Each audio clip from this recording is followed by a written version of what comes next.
Apakah benar Gen Z itu sekarang jadi banyak yang depresi atau itu cuma self-diagnose mereka aja ya dok? Di Gen Z ini paling aware sama Oh. mental health. Wow, apa sih yang sering di-strugglein sama para Gen Z? Mostly itu pencarian jati diri. Usia segitu kan usia-usia dimana kita harus mulai kayak memikirkan welcome to adulthood. Kalau misalnya suicidal thought itu what kind of thoughts ya kalau boleh tahu Kak? Kita sendiri pun pernah mengalami. Kayak ibaratnya kayak kadang capek banget ya hidup ya. Kenapa sih nggak selesai aja? Kayak gitu. How damaging a heartbreak can be? Kamu punya seseorang yang kamu sayang? Yes. Ada. Kamu mau nyakiti dia gak? Oh no. Kenapa? I love them. Iya, terus kenapa kamu nyakitin dirimu? Waduh. Gitu loh. Kak, aku tuh udah istirahat cukup, tapi kenapa ya ngerasa selalu capek? Mungkin yang capek pikiran, bukan tubuh. Iya lagi.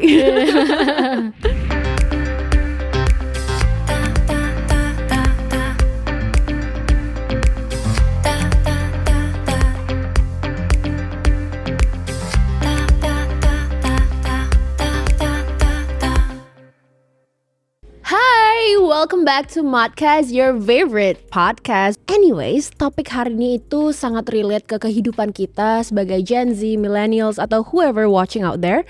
Karena hari ini kita membahas tentang mental health.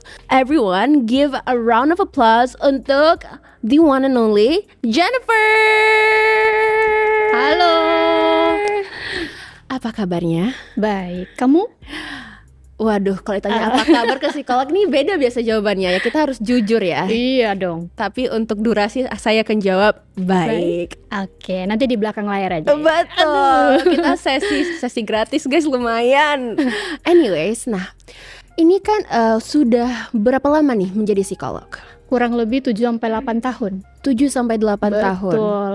Gimana tuh rasanya selama 7-8 tahun memecahkan masalah hidup orang? Seru-seru sih. Dan banyak belajar. Sebenarnya aku jadi psikolog tuh supaya aku banyak belajar. Oh, belajar Betul. seperti apa tuh? Kan gak semua pengalaman hidup orang itu kita bisa alamin. Jadi aku belajar banyak dari pengalaman hidup orang sih. I see. Tapi kalau misalnya kliennya itu Gen Z atau ya Yes. anak-anak muda ya, itu ada nggak sih pembelajaran yang bisa kakak ambil sendiri sebagai psikolog? Tentu mau usia berapapun sebenarnya kita bisa belajar suatu hal dari orang tersebut sih. I see, I see. Kalau Gen Z bagusnya apa tau nggak? Apa tuh? Aku notice di Gen Z ini paling aware Oh. sama mental health. Wow, masa sih? Betul. Tapi Dan lebih berani untuk speak up gitu loh tentang perasaannya. Lebih apa ya? Lebih jujur kali ya. I see. Gen Z yang konon katanya ini sangat self-aware sama mental health mereka ini tuh sebetulnya benar nggak sih awareness mereka? Karena banyak yang dilihat di Instagram, di TikTok, mereka itu justru menjadi self-diagnose yang seringkali itu tidak benar diagnosanya. Aku paham sih. Mungkin self-diagnose ini kan juga tanda petik suatu hal yang buruk ya jika diteruskan. Karena apa? Kalau kita mendiagnosa diri sendiri, apalagi untuk hal-hal yang berhubungan dengan yang harusnya didiagnos oleh tenaga profesional kan berarti kita kan jadinya so ide gitu loh. Karena aku paham juga karena zaman sekarang itu kan kita bisa cari informasi dari sosial media, dari Google dan segala macam. Cuma bagusnya adalah kita tarik hal positif dari self diagnose adalah setidaknya mereka punya self awareness. Oke. Hanya orang yang mau berubah yang harus punya self awareness terlebih dahulu. Jadi self diagnose tuh sebenarnya kalau bisa jangan, tapi nanti mungkin kita akan ngobrol lebih lanjut juga ya tentang itu. Dan di sini kan Gen Z sekarang itu selain kita suka nge-self diagnose ya kan, kita itu juga bisa dibilang generasi yang super duper ambisius ya. Oke. Banyak sekali yang kita mau kejar karena balik lagi ada banyak tren di TikTok, di Instagram yang bilang 25 years old kita harus punya ini 30 tahun kita punya ini dan seringkali hal tersebut membuat kita jadi menuju stres atau depresi. Apakah benar Gen Z itu sekarang jadi banyak yang depresi atau itu cuma self-diagnose mereka aja ya dok? Balik lagi harus ke tenaga profesional untuk menentukan apakah beneran depresi atau tidak. Tapi aku paham sih dengan fenomena itu karena zaman sekarang tuh sosial media tuh sangat efek banget untuk membuat kita itu kayak punya sebuah ibaratnya line. Aku umur sekian harus mencapai ini. Soalnya si ini juga mencapai, masa aku enggak? Sisi lain bagusnya jadi motivasi, tapi sisi lain kan kita juga harus make sense. Betul. Semua orang punya privilege Tapi kan nggak semua orang privilege sama. Kayak Betul. gitu loh. Jadi balik lagi harus realistis sih. Memang jika bisa capai, go ahead. Tapi kalau misalkan belum, bukan tidak bisa ya. Tapi kalau misalkan belum, mungkin kita harus lihat dulu step by stepnya tuh seperti apa. Tapi kalau based on experience nih, apa sih yang sering di-strugglein sama para Gen Z? Mostly, tidak semua, sebenarnya bervariasi. Ada Yes. masalah hubungan, masalah keluarga, masalah karir dan segala macam. Tapi mostly itu pencarian jati diri. I see. Karena kan usia-usia segitu kan usia-usia di mana kita harus mulai kayak memikirkan welcome to adulthood. Kita harus memikirkan nanti ke depannya kita harus ngapain, gimana caranya mungkin one day jadi financial stable. Mungkin bukan sampai I see. freedom tapi stable. Yes. Terus gimana, apakah udah punya pasangan atau belum? Karena ini udah deket-deket nih, apalagi perempuan kan. Mungkin kita udah ada target 25, 26, 27, 28 udah mau married, tapi dia belum punya pasangan, bla bla bla. Tapi mostly pencarian jati diri. Life so hard. Itu letak serunya kalau kata orang. Waduh, seru ketika udah lewat terus diceritakan ulang itu seru. Betul. Jalaninnya nggak seru, guys. Iya. Oke, ini pertanyaan dari aku yang mungkin udah aku simpan dari beberapa hari yang lalu, aku simpan nih khusus Widih. untuk hari ini. Mantap. Apa tuh? Apa sih yang membuat kita trauma? Karena what I'm seeing right now is that everyone consider the most minor inconvenience of their life is mereka itu namanya itu trauma. Tapi trauma itu it's a very strong word gak sih, Kak? Betul. Karena orang dikit-dikit trauma ya. Iya, tapi trauma by real definition dari sisi psikolog itu seperti apa sih? Sebenarnya gini, definisi trauma setiap orang tuh beda-beda. Oke. Jadi aku juga nggak mau mengecilkan masalah orang kayak gitu loh. Even sesuatu yang kita anggap kecil, kalau misalnya bagi dia itu sesuatu yang besar, bukan kapabilitas kita untuk menilai orang tersebut kayak gitu. Tapi balik lagi, jika bagi orang tersebut itu adalah trauma, ya sudah, kita menghargai, kita validasi dan kita correct. Kayak oke, gimana caranya supaya kamu bisa menghadapi itu. Tapi kalau misalnya nih dari kakak sendiri mau ngediagnose nih orang nih ada trauma atau nih orang tuh depression gitu, itu apa sih parameternya? Karena biar teman-teman yang nonton juga bisa tahu nih, kalau misalnya cuma segini tuh belum waktunya untuk self diagnose aku depresi gitu. Betul. Biasa dilihat dari gejala yang keluar sih. Kalau misalnya gejala yang keluar itu cukup parah, mungkin kita bisa kategorikan itu sebagai sebuah trauma. Kayak gitu. Seperti apa tuh gejala yang Misalkan parah? contohnya, dulu pernah mengalami tanda petik pelecehan seksual, kemudian terpengaruh sampai dia sekarang udah dewasa. Ya, apakah itu trauma? Iya. Kayak gitu loh. Terus kemudian ada beberapa hal yang mungkin bagi kita sepele kayak, iya dulu mamaku tidak pernah belikan aku, atau mamaku dulu cuma belikan aku mobil A, padahal aku maunya mobil B. Aku trauma mamaku tidak sayang sama aku gitu misal. Apakah itu trauma? Balik lagi, kita mungkin sebagai psikolog tidak langsung kayak kamu trauma atau kamu tidak trauma, tapi kita lebih bedah. Kayak waktu itu momentumnya terjadi, how do you feel dan segala macam. Tapi kalau misalnya nih udah sampai ke titik trauma gitu, is there a way kita bisa get out of that trauma without the help of seorang psikolog? Itu tergantung orang. Kayak gitu. Beberapa orang mungkin punya kapabilitas yang cukup baik untuk membuat dia menghandle situasi yang terjadi pada dirinya sendiri. Tapi beberapa orang mungkin juga butuh bantuan. Ya mungkin bantuannya melalui tenaga profesional kayak gitu. Jadi balik lagi, jawabannya tergantung sih. Waduh. Nah ini aku juga penasaran nih, Kak. Boleh. Dari experience kakak ya, orang itu ke psikolog atas maunya sendiri atau dibawain sama keluarganya, temannya atau pasangannya? Kebanyakan sih dari keinginan diri sendiri. Soalnya kalau misalnya aku lihatnya di film-film aja sih ya, Kak ya. Orang kalau misalnya udah di ruang dipanggilnya itu apa, therapy room atau apa ya? Boleh. Di Counseling room, terapi sama lah. counseling room itu kalau misalnya yang datangnya ke psikolog secara terpaksa pasti cuma diem-dieman doang, atau enggak malah dia yang marahin psikolognya. Kejadiannya emang seperti itu enggak ya? Kayak film adolescence ya. Oke.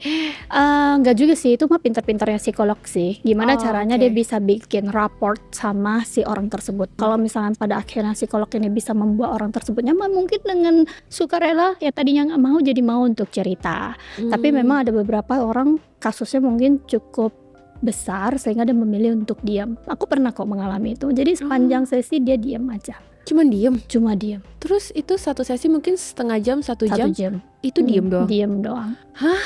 Kayak gitu. Kita akan coba, kita sebagai psikolog kita coba interaksi dan segala macam. Tapi kalau misalnya dari sebelah sananya tidak kooperatif ya akan sulit. Makanya aku selalu bilang, aku selalu mau membantu orang yang mau dibantu. Kayak gitu. Kalau orang ini dalam tanda petik tidak mau untuk dibantu, mungkin bukan aku orang yang tepat. Kayak gitu loh. Karena butuh, balik lagi, kalau dia datang keinginan sendiri, dia akan lebih ada keinginan untuk berubah, untuk improve. Tapi kalau dia dipaksa, dia jadi melabeling aku sebagai aku timnya, mungkin kalau ini remaja ya, aku tim orang tua nih, kayak gitu.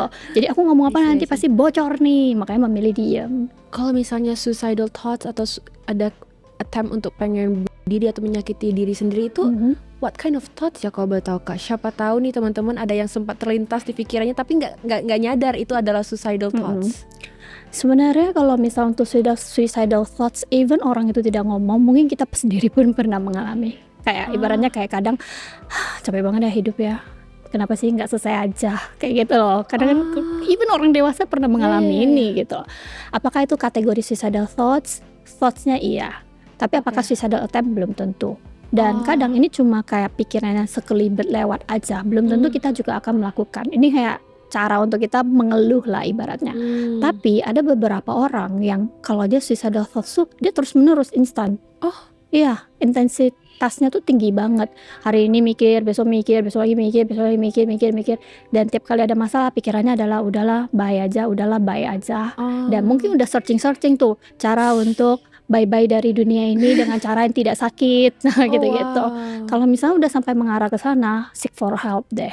Karena aku khawatir dari thoughts itu jadi attempts. Itu cara keluar dari situ, is it difficult? Susah, ya bisa dikatakan susah, tapi bukan berarti tidak bisa. Kayak gitu. Karena kalau misalnya sampai, nih orang itu tidak mudah untuk menyakiti diri sendiri. Gak mudah loh sebenarnya. Paham gak? Misalnya aku kasih kamu sesuatu yang tajam, tuh sakitin dirimu. Tidak semua orang punya mental yang kuat untuk kayak gitu, enggak kayak gitu loh. Jadi ketika dia beneran sudah melakukan, berarti kan cash yang dia alami kan bagi dia udah sangat-sangat berat kayak gitu loh. Jadi aku nggak akan bilang itu adalah gampang kok keluar. Jadi kesannya menggampangkan kan, susah tapi bukan berarti tidak bisa. Banyak kok yang berhasil. Oh ya. For you guys out there, siapa tahu ada yang kepikiran, seek for help guys, you can do it. Karena menurut kakak ini juga dia sudah pernah experience dan melihat, menolong. You guys can make it through, just hang in there. Betul. Terus aku pengen nanya, tapi ini mungkin agak sedikit personal ya. Boleh. Why do we hurt ourselves when we are hurting? Kalau perasaan yang sakit susah dijelasin. Iya sih, iya. Misalkan kita sakit nih, mungkin itu juga akumulasi dari segala hal yang terjadi di masa lalu kita. Jadi kita pun juga bingung sebenarnya. Aku ngerasa sakit, tapi kenapa aku sakit? Mungkin hari itu sebenarnya fine-fine aja, tapi aku ngerasa kok sakit banget ya. Yang akhirnya mungkin gak ada angin, gak ada hujan, tiba-tiba kita menangis, kayak gitu loh. Dan in the end, untuk supaya rasa sakit ini tanda petik teralihkan, paling gampang adalah menjelaskan rasa sakit di tubuh. Setidaknya aku tahu aku melakukan ini, aku sakit ya karena wajar. Aku terluka makanya sakit, lebih bisa dijelaskan dibanding perasaan yang tersakiti. Tapi ada beberapa orang, alasannya cukup banyak lah ya. Ada beberapa orang juga menyakiti dirinya sendiri walaupun dia sebenarnya udah sakit di sini juga ya. Karena apa? Bagi dia itulah salah satu cara dia menghukum dirinya sendiri. Kayak gitu. Jadi dia merasa pantas kok aku melakukan ini ke diriku. Nah ini nyambung ke self love sebenarnya. Oh gimana tuh? Boleh tolong dielaborasi nggak ya kak? Karena gini loh, ketika mostly ya yang aku ketemu, klien-klien yang aku ketemu yang punya suicidal attempts, bukan cuma suicidal thoughts aja ya, tapi udah sampai suicidal attempts, mostly mereka itu kurang sekali self love ya. Oh iya, karena logika aja. Kamu punya seseorang yang kamu sayang? Yes. Ada. Kamu mau nyakiti dia gak? Oh no. Kenapa? I love them. Iya, terus kenapa kamu nyakitin dirimu? Waduh. Gitu loh. Iya sih. That's why self love-nya perlu untuk diimprove. Tapi gimana caranya kan ini abstrak ya. Ya balik lagi sih harus tergantung kasus yang ditangani itu gimana. Aku selalu bilang ke klienku gini, kurasa kamu udah cukup paham juga bahwa apa yang kamu lakukan ini juga kamu rasa sebenarnya tidak boleh dilakukan gitu loh. Tapi aku juga nggak bisa melarang kamu untuk berhenti. Karena aku rasa udah banyak sekali orang yang sayang sama kamu, melarang kamu untuk berhenti. Jadi mungkin bisa aku share ke kamu adalah gini, kita gak apa-apa, kita pelan-pelan aja. Kalau memang yang kamu cari itu adalah rasa sakit, kamu pakai alternatif lain.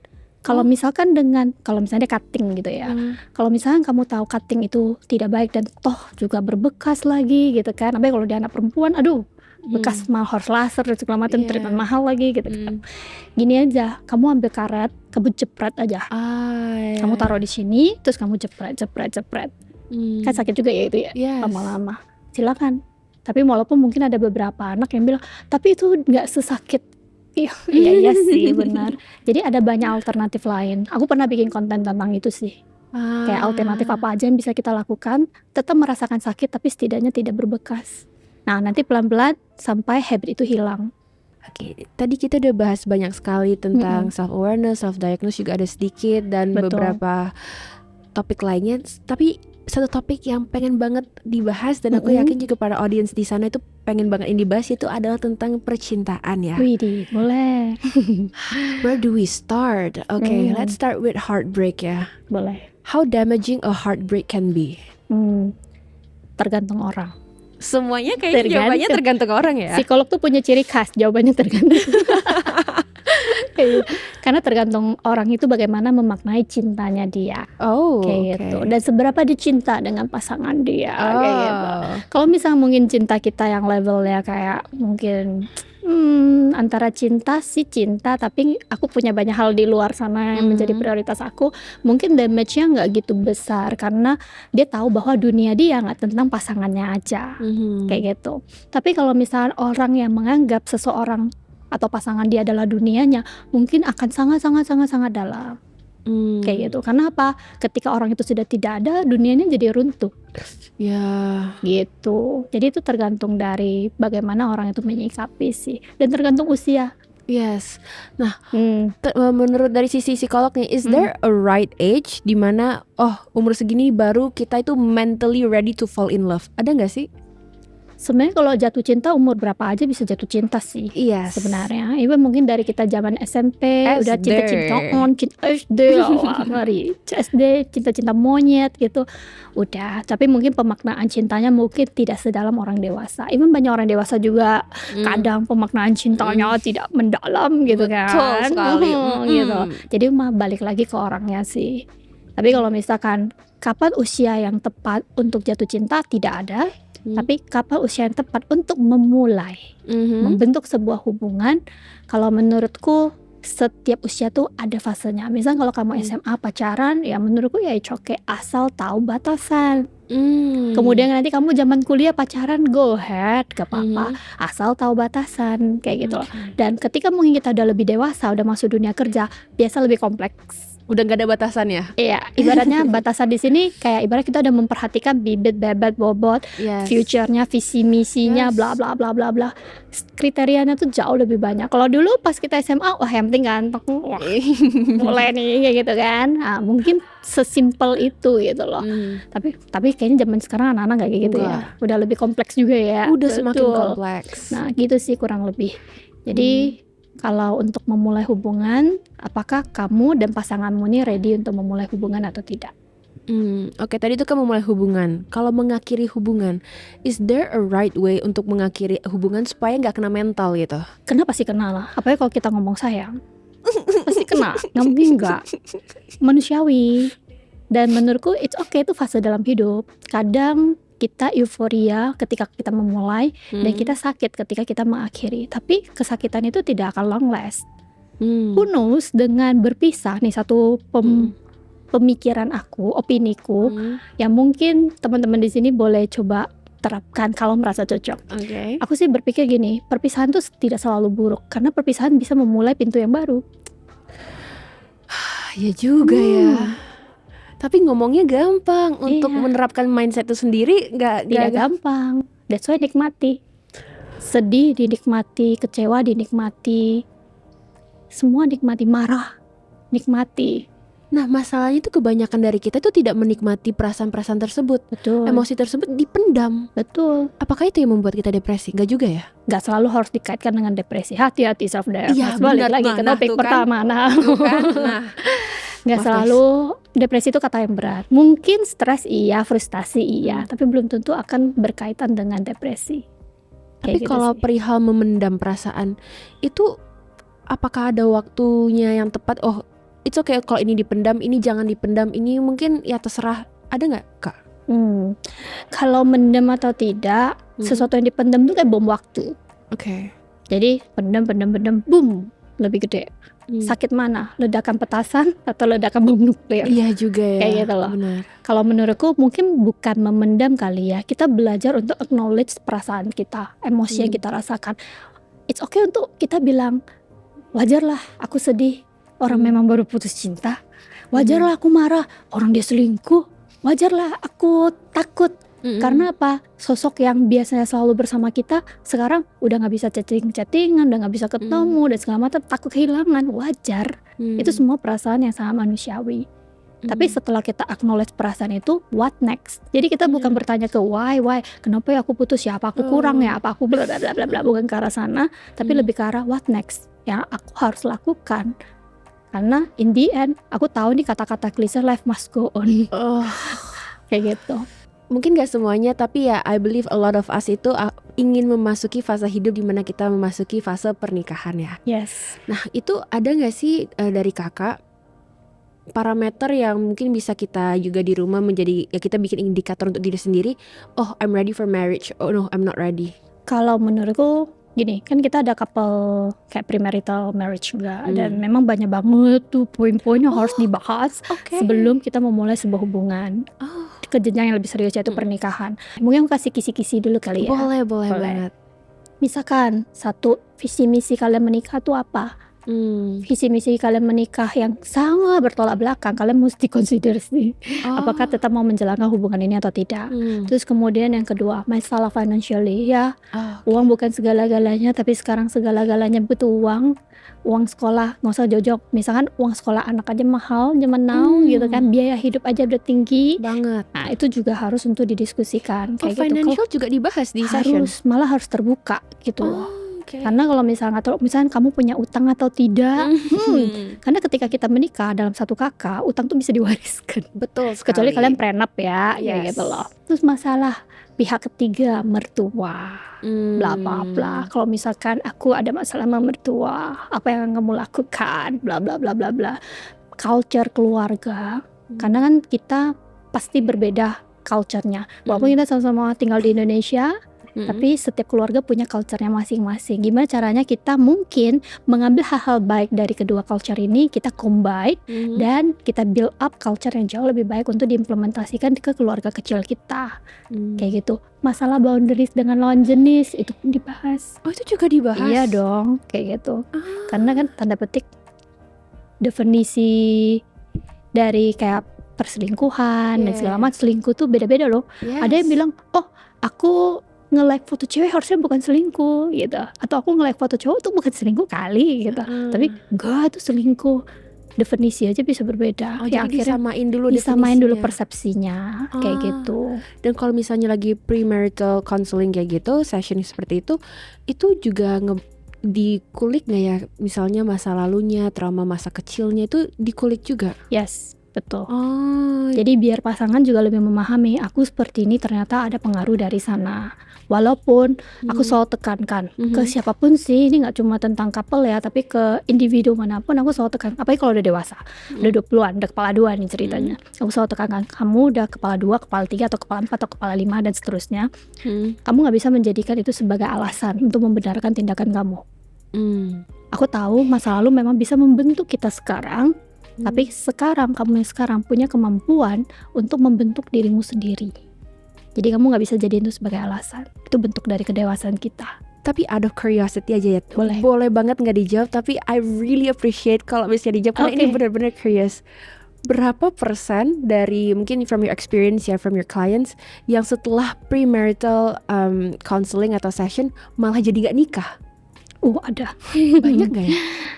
Dibilang banyak sih enggak. Puji Tuhan. Ya enggak sih. Untungnya yang datang ke aku kebetulan cukup kompatibel. Cuma memang ada yang perlu di-adjust dikit. Tapi ada beberapa kayak lebih mantep, kayak ya udahlah daripada nanti makin lanjut makin tidak cocok, mending ya nggak usah. Ada juga. Dan bahkan ada yang udah DP. Aku kadang merasa bersalah sih, tapi who knows itu bisa menyelamatkan. Dan turns outnya kan kadang aku ada follow-followan juga dengan orang kayak dengan klien-klienku. Dan fun fact-nya adalah, bukan fun fact, bagusnya adalah sekarang malah menemukan orang yang jauh lebih kompatibel sama dia gitu loh. Dengar-dengar ya, I'm not sure, mungkin ntar boleh di research ya. Sekarang tuh rate penceraian itu semakin tinggi ya. Why? I mean from your perspective as a psikolog. Oke. Kalau secara penelitian aku belum research, jadi aku mungkin tidak akan berbicara secara penelitian, tapi lebih ke arah experience yang aku udah alamin lah ya, dalam artian klien-klien yang aku ketemu, mungkin juga cerita-cerita dari orang-orang. Tapi mostly ada hal-hal yang membuat perceraian itu lebih tinggi karena satu, itu masalah financially, dua, masalah sexuality. I see. Yes, jadi kadang dua hal ini juga berpengaruh besar dalam perceraiannya kita. Kalau misalnya yang pertama cara preventionnya adalah we talk about it before getting married kan. Kalau poin kedua gimana ya Kak? Nah, poin kedua pun juga kita bahas loh ketika kita lagi premarital. Bagaimana tuh pembahasannya? Jadi kayak ekspektasimu apa sih? Misalkan nih, ekspektasiku terhadap dalam menikah setidaknya seminggu sekian kali gitu misalnya. Atau misalkan dicek dulu nih secara fisik ada kondisi khusus nggak? Karena kan kalau misalnya di perempuan, aku pernah ketangani juga kasus di mana perempuan mengalami vaginismus. Jadi ketika berhubungan seksual sakit kayak gitu loh. Jadi kita cari tahu, kan dia harus ke kedokteran ya. Jadi kita juga secara emosionalnya coba, mungkin kamu boleh bla bla bla bla bla dulu, kemudian build up dulu moodnya dan segala macam. Mungkin kita lebih bantunya dari sisi sana sih. Laki-laki juga kan ada mungkin agak sulit untuk naik dan segala macam gitu. Itu kan harus cek ke dokter juga. Tapi bisa pengaruh karena stres. Yes, betul. Makanya kenapa kayak misalnya berantem mulu. Iya. Kalau kita berantem mulu kita kan udah sensi, napas aja salah gitu lah, boro-boro mau ke sana gitu sih. Jadi mungkin itu yang kita pelan-pelan untuk build up lagi. I see. Kayak gitu. Tapi sebetulnya speaking of walking through your door ya, orang datang ke sana itu menurut aku emang benar sekali udah mengeluangkan uang, waktu, energi. Tapi menurut aku satu hal yang juga kita bukan luangin sih, yang kita bener-bener nge-press down untuk bisa datang ke psikolog, at least for me ya, and from my circle of friends, adalah our ego and our pride. Because I feel mungkin ini salah sih sepertinya, but a lot of us, kita itu mikir when we are finally commit, gue akan ke psikolog gitu ya kan. Dan menurut aku untuk bisa akhirnya ke sana itu I'm gonna have to crush my ego and my pride gitu. Nah, mungkin untuk teman-teman di luar sana ada nggak sih Kak tips how do I kayak quote unquote crush my ego and my pride to finally go to psikolog? Karena a lot of us we need to go to therapy. Mungkin lebih ke arah coba aja dulu. Who knows, ternyata itu bisa membantu kamu. Coba aja dulu, pakai sistem coba aja dulu. Karena setiap orang memang punya egonya. Kamu datang bukan berarti kamu crush egomu juga sih. Kamu datang karena kamu peduli sama dirimu. Kita shift ya perspektifnya. Iya, jadi bukan kayak aku datang psikolog karena aku udah menghancurkan egoku. Kayak itu kan seakan-akan kesannya kayak ke psikolog tuh udah kayak hadapi big boss gitu. Padahal mah enggak, ke psikolog bener-bener kamu ya kayak kita ngobrol, brainstorming, mungkin lihat dari perspektif yang berbeda. Bener-bener totally temen ngobrol lah ibaratnya. Mungkin teman ngobrol yang lebih tidak bias gitu loh ibaratnya. Jadi tidak selalu harus berpikir bahwa artinya nge-crush ego, enggak. Kenapa nggak berpikirnya adalah karena kamu sayang sama dirimu, makanya kamu ke psikolog. Agak sedikit ditwist aja sih perspektifnya. Dan psikolog itu your room, your session itu it's a safe place kan? Ya tentu. Jadi kita tuh ada informed consent, dan di informed consent tuh sudah tertulis bahwa semua yang kita bicarakan akan dirahasiakan.